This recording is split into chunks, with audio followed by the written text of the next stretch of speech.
Hello, Paola and I are here today to talk to you about the exciting, powerful possibilities that can happen when you use light in your learning.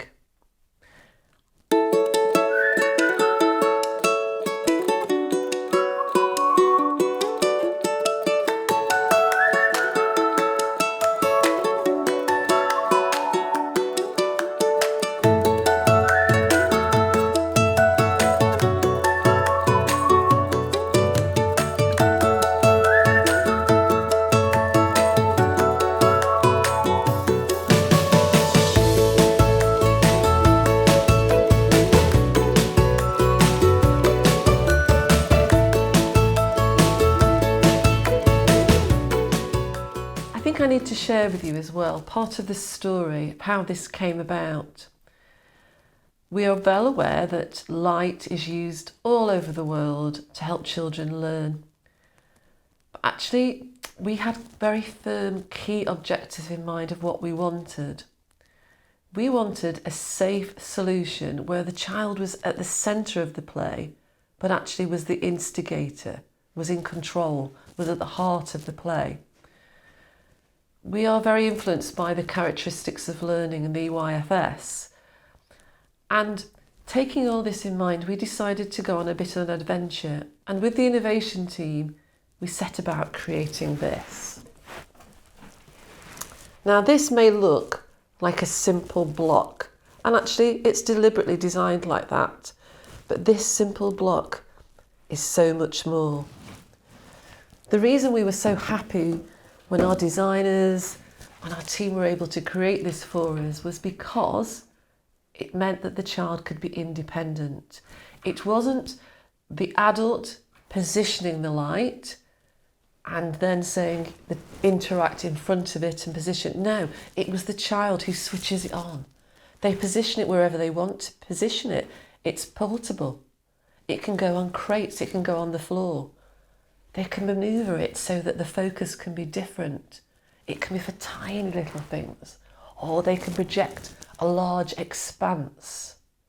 It can become part of the block play because it's a block itself. So we were very excited. We also wanted something that was rechargeable. I didn't want trailing wires. I wanted the children to be in a room where they could dance and whirl and twirl in the shadows and the light. I wanted something as well that gave the correct light control. So we worked with the safety team, and actually they advised us about the light emissions and what was right, and managed to work through all that and get a light that we're not nervous about the children using.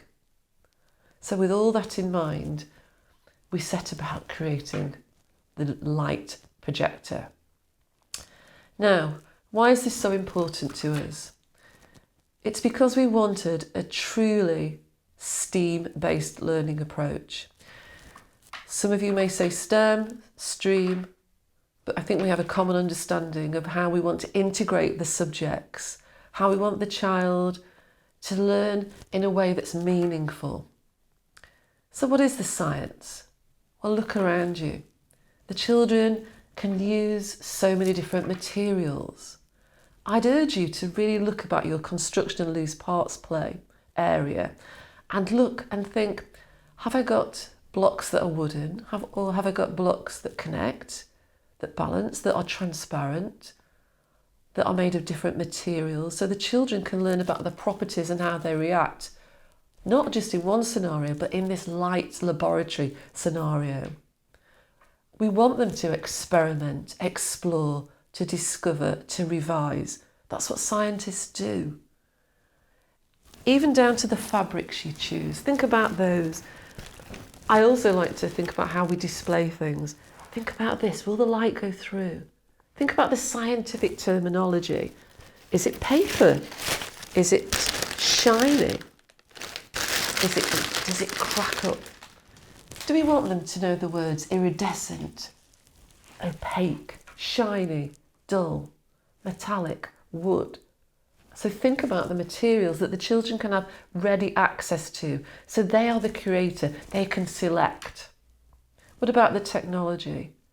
Well, the technology is a fundamental part of this, the SAFE technology. It enhances and it enriches the experience. The children learn about cause and effect, stimulus response, but they are the ones who take ownership. They are empowered because they are the one flicking the switch, moving the light source around. What about the engineering? Well, think of all the things that they could create as they balance the materials. What are they going to build? Are they going to build a machine, a robot, a tower? Are they going to make it so that things pivot, balance, stretch? Think about the joining techniques you offer the children. Have they got access to pegs? Have they got access to tape, string? So not only are they helping the fine motor skills, but they're learning different joining techniques. They're manipulating, manoeuvring, they're imagining, they're investigating, they're doing all sorts of things that are engineering, but they are doing it in a meaningful way. What about the A, the art, the creative side? Wow, where do you start? They create their own canvas. That light on the wall can be so many things. It can be about patterns. They can be inspired by an artist. It can be about texture. It can be about colour. Think about the language as well that will immerse, the lexicon. Will it be ruby, crimson? Will there be a shadowy? Will it be different shades of grey? Will it be an opalescence? Think about the language that can occur. You imagine that there's stories that can unfold as they manipulate the pieces in front of them. Perhaps they're making up their own stories. Perhaps they've set up a magic carpet ride. Perhaps they're going to create a scene where it's down in the oceans and they've got fish all around them. Or they could use plants and it could become a jungle. So they are the artist. But perhaps they might be puppeteers. Perhaps they might dance and move. Perhaps there might be music in the background and they use the shadows and the light. And they might put light within light. Using some of the lighter materials, they might layer the light and create their own artist's impression. Maths. So much maths. Think about shape. Perhaps it might be all around circles or spheres, and you give the children opportunities to explore the concept.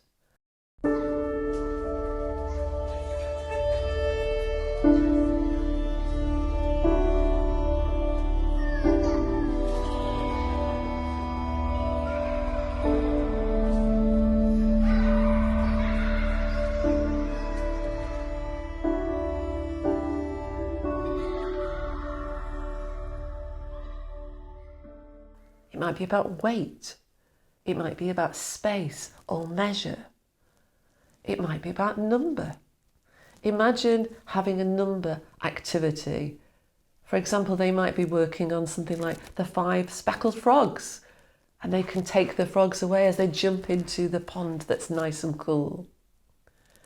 It can be about preposition. Perhaps it's about size, where it's about teeny tiny miniature things, or giant landscapes, humongous, huge. So you can see it helps with the literacy of all the different STEAM areas. Now, the literacy, the communication, the language enriching is so integral to all this, as is the collaboration, the negotiating skills, the working with others, the taking the turns, the problem solving. It's about the curious child. For me, it's about I wonder. I'm working on this project. It's made me wonder. I wonder what these materials would look like when I use them with the projector. How will they react? It's also about independence. And that feels good to a child when they can feel that they own it, they're in control. They're not acting on somebody else's initiated ideas. But perhaps there are times when it would be good to have provocations. Perhaps you might set up, as an educator, imagine a baker's shop, and the children walk into this beautiful baker's shop scene. Perhaps there are 5 currant buns in the baker's shop. Imagine singing that.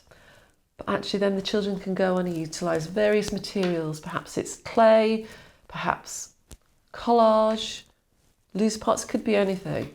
And they can make their own shop. In fact, they can make all kinds of role play scenarios.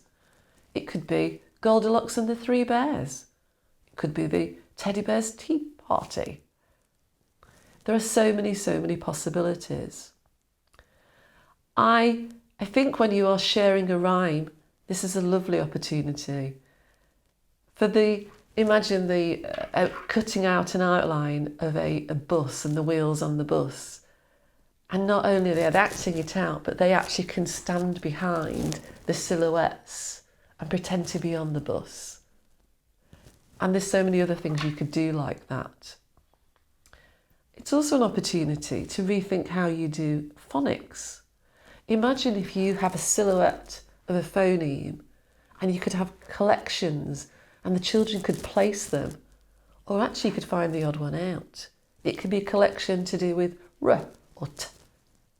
It's a fun way of looking at a very familiar theme, but reimagining it. I also like the idea of something like this. So you share a story, but imagine if you've got your own elephant collection and you can create those. It might be that you give the children different materials and they can cut out and make their own stained glass window type elephants. It might be that you explore a certain theme. It might be holes. It might be, imagine things like that. They're in your home corner. Imagine setting up things like sun timers or things that twist and turn. Or it could be you put the playhouse in there or the doll's house, giving a different effect.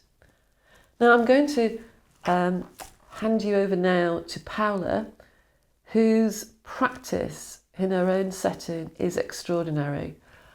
Her work with light is just incredible, and I'd like to share that with you. Thank you. Hello, everyone. Welcome to this online space where I'll be sharing knowledge, insights, theories, and practical ideas to incorporate light into your learning approaches. My name is Paula Lopez. I'm the founder and creative director at Kinderwood Children's Academy in Ocala, Florida. Our journey with light and shadow play began several years ago when we discovered the educational context in Reggio Emilia's infant toddler centers and preschools. In 2005, we became intrigued with the Ray of Light Atelier as a place of research and experimentation where light in its different forms is investigated through explorations, provoking wonder and curiosity while promoting creativity and deeper knowledge. During our early research with light, the use of torches, mirrors, lamps, and projectors became a part of our daily practice. The more we observed children, the more we became curious about the use of materials as they explore concepts of symmetry, repetition, patterns, and other ideas that can certainly be traced to science, technology, reading and writing, engineering, art, and math. In today's session, I'll be sharing activities, resources, materials, and theories behind light play. So let's begin by looking at base theories of light and what this type of play represents to children. So when we think of theories of light, the nature of light has always been an intriguing topic that has been investigated for decades. Several interpretations and ideas from the fields of science, philosophy, and art have been discussed. However, there's an aspect of light that has always been considered. We need light to live. So from this point of view, multiple theories have been formulated throughout the years and in our present. It is clear that if we see things through our eyes, it's because there's light. But how does light affect objects? What relation does it have to colors? And the most important question, what is light? Light is a form of energy produced by a light source. But the questions about the actual transmission of light and the scientific theories of how we see color are inappropriate for young children, since light travels faster than anything we currently know, and colors are determined by the wavelength of the light. This can be seen when light passes through a prism. Here we see Isaac Newton, who began a series of experiments with sunlight and prisms. He demonstrated that clear white light was composed of 7 visible colors. He identified the colors red, orange, yellow, green, blue, indigo, and violet that make up the visual spectrum. Aside from noticing the beauty of the colors produced by the prism, there is little in creating those colors that help us understand the science of color. So why study light? Investigating light provides the perfect opportunity for magical experiences. It enables children to appreciate the awe and wonder of the world around them and provides an environment where children can develop their natural curiosity. Playing with light, it's an innate human need. Children make hypotheses. They set a path of investigation, wondering the why of things. They constantly investigate rich environments and proposals with the guidance of an adult who is present and ask appropriate questions without trying to give too many answers or without interrupting the children's discovery process. When we think of color explorations, it is very likely that the research and discovery processes that children carry out are a synthesis of thousands of years of human history. From playing with shadows to experimenting with the most sophisticated materials, children today investigate the properties of light and color to make hypotheses and test results. In this image, we see children experimenting with a light projector that invites learning about color, pattern, composition, and form. Change and transformation are subjects central to science curricula and are understood by even the youngest learners with tools and materials designed to explore light and shadow. So we also think of light and sensory explorations. Children learn through their senses. We know this. They explore their world by playing and experimenting, testing and checking. The adult has the function of capturing their movements and creating spaces prepared to activate all their senses, as you'll see in this video.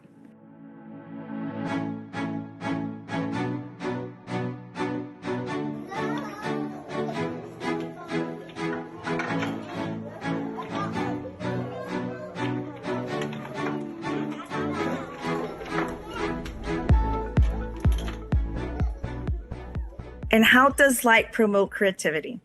It is common to observe a small child marveling at the shadows or at the reflections of the sun, and not to mention the celebration that takes place when a rainbow is discovered throughout the environment.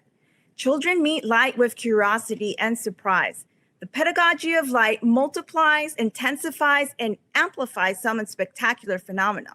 The result is aesthetics and design, sensitivity, perception, and freedom.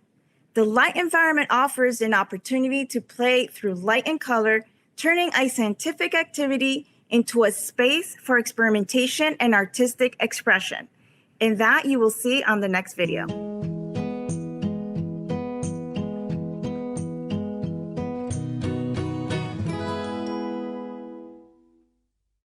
When we take a look at the pedagogy of light, within education, pedagogy is inspired by other disciplines, and there are those who consider it in addition to a science and art.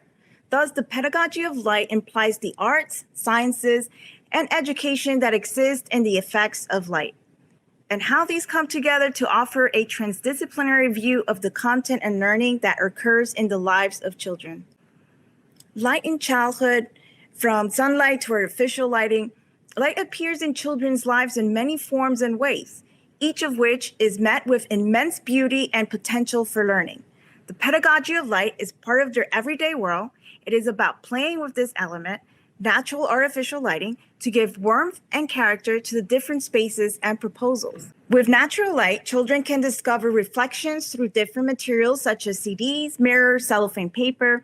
They can create a rainbow, discover shadows, make projections with different elements such as translucent objects, bottles with colored water, or just follow the path of the sun. And then with artificial light, there is particular investigation of the phenomena in which rays of light are dissembled, refracted, reflected, diffracted, propagated, and emitted. Use sensory materials with a new point of view, materials such as gel beads, shaving foam, paint, rice, precious stones, loose parts. Discover transparent, translucent, and opaque materials What's special about each of them? There is so much to discover.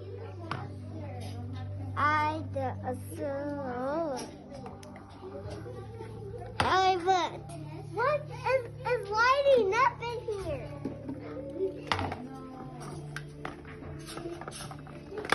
And I get up in here. It's lighting up in here. So what type of play does light inspire? In an unconscious and almost arbitrary way, children play with the properties of light in multiple ways. For instance, they explore the effects of reflection when they see objects, when they look in the mirror. They discover that with the inside of a spoon, they can be seen upside down. They investigate what a torch generates for a toy animal, moving the light beam closer and further, projecting a shadow, making it bigger or smaller. They explore digital projections, colors, and even translucent object shadows with a portable projector.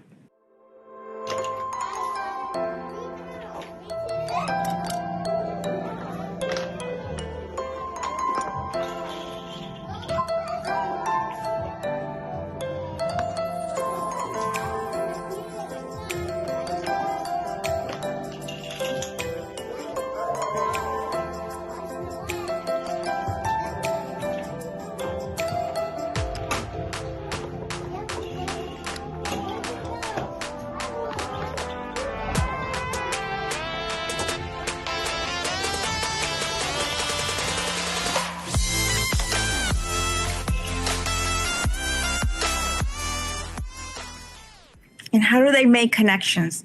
This type of play opens the door to the physics of light, optics, art, and everything else. In addition, when working with a specific light source, such as the projector or a light table, children are encouraged to focus their attention on that action. In this case, the light table, projector, torches, they become a container for action. They contain and sustain focus, offering the space where game and reasoning takes place, with clear limits of where it begins and where it ends. Playing with light becomes both a scientific, a playful, creative, artistic activity. Light and play unites different disciplines in a beautiful and harmonious way. Under the effects of light, everyday objects are transformed. In addition, light takes sensory play a step further, offering a visual beauty that cannot be found in any other situation. And then here we'll share resources for the exploration of light. Resources speak to our emotions, fear, joy, awe. They activate our senses.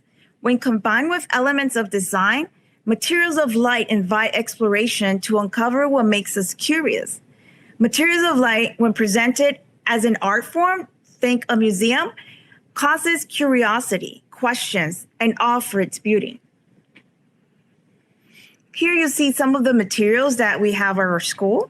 They can be used in different spaces to explore various concepts of light, such as colors, shapes, compositions, transparency, shadows, qualities. Shadow play with colanders, baskets, and objects with holes. Children are fascinated with this type of play. They normally take the colanders or the objects that have holes, and then they'll put it against the lamp and see what it projects. And it's always interesting and exciting to see the different shapes that will project once they're on the walls. This is our playground, and we love taking translucent objects outside. Normally, we have the translucent bottles, we bring out reflective trays, we bring out plexiglass mirrors. All of these create these exciting surfaces for the sun to reflect, nature to reflect, and it just makes it beautiful.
Our children began being exposed to light at age 12 months. So at a very young age, they are already playing with light.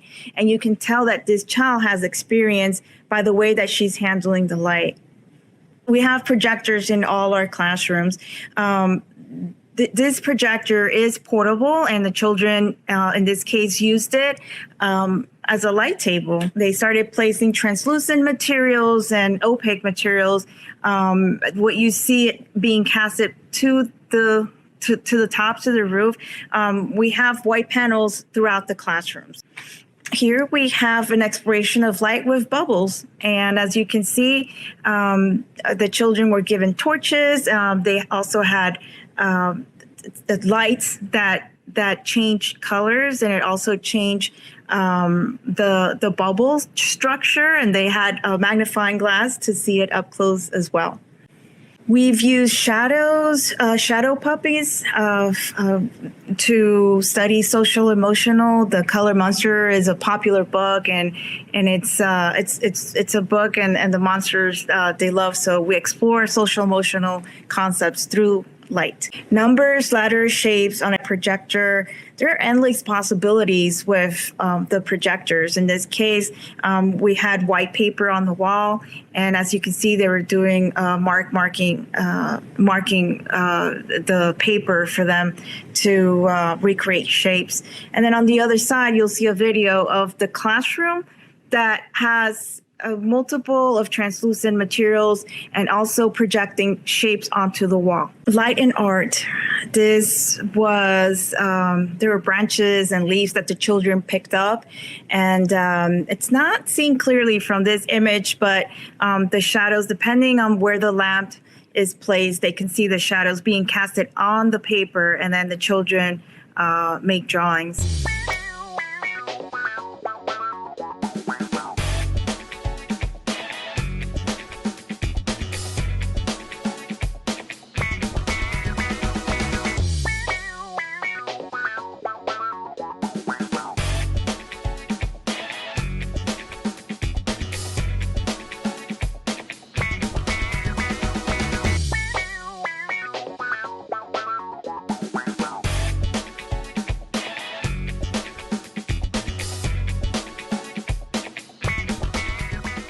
And then we have building materials and light, which is what you see behind me.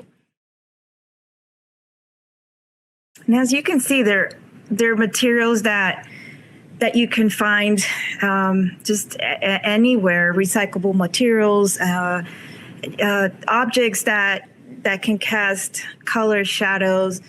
This is something that children are just fascinated, like what will cast a shadow, what will cast a color shadow, and then they create their own play. They create what you see here. I mean, they can pick up and do as they like. We don't know what meaning the children will give to these materials until they play with them. So using materials that you already have in your setting, we invite you to play with them in new ways that you had not thought about before. What happens when two mediums such as clay and light meet? Be curious to explore its possibilities. Materials will help you understand children's thinking processes. They will help you think about your thinking, about your practice. Be intentional about the stuff that you choose to inspire thinking and wonder in your environment. These are tools and objects of light wonder.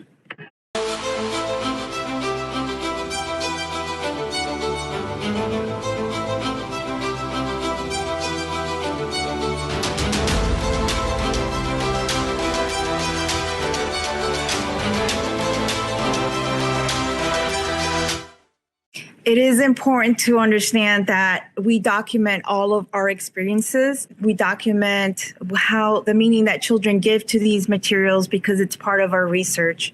One last thing that I wanted to mention about this slide is that you see the white panels, like I mentioned before, they're used throughout the school. They're very inexpensive cardboard panels, and that's a very small space. There are just 4 of them being used, but the white panels will allow us to be able to cast the shadows and any type of projections. And this concludes my presentation, but before I leave, I want to leave you with a quote from Loris Malaguzzi.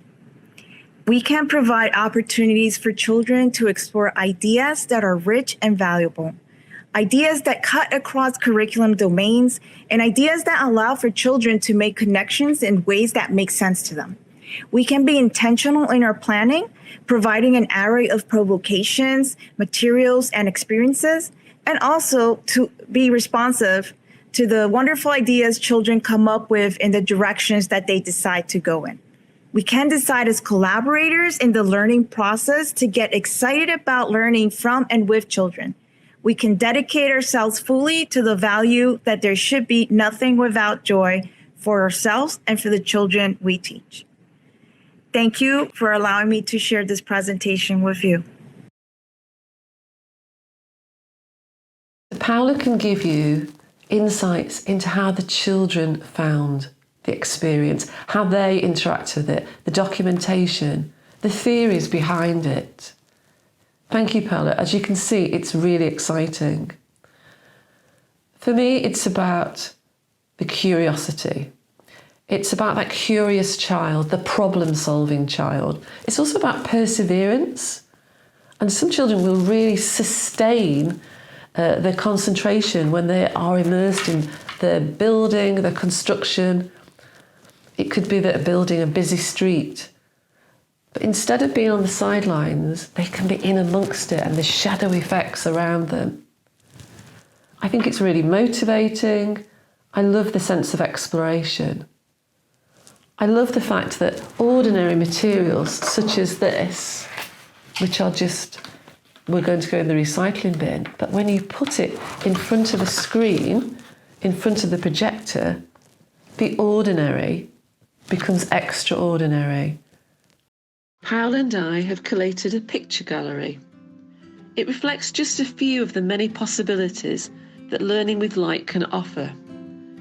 We hope this may be a source of inspiration for you.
so many opportunities, so much so that we're putting together a collection of catalysts and ideas in a book that will be available later on, where we explore looking at materials and how it's endorsed by the theory. Light really does have qualities to it that gives the children a sense of wonderment, of magic. The child here, as you can see, is at the heart of the play. They're the instigator, the curator. They're the explorer.